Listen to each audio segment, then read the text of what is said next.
दिल को बहलाने के लिए कुछ तो चाहिए, चाह ना सही चाय ही सही। एक फीकी चाय पीनी है तुम्हारी मीठी बातों के साथ। जो चाय के दीवाने होते हैं वो लोग बहुत सियाने होते हैं।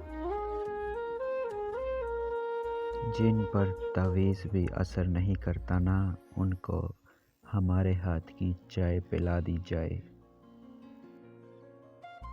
खाक उनसे मोहब्बत की जाए जिनको चाय से खौफ आता है। दुनिया की उलझनों से दूर रहते हैं, चाय पीते हैं, सुकून में रहते हैं।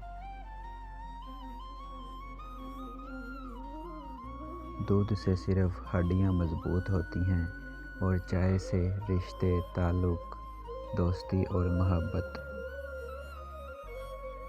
सोच रहा हूँ चाय पर एक किताब लिखूँ, जो नहीं पीते उन्हें खाना खराब लिखूँ।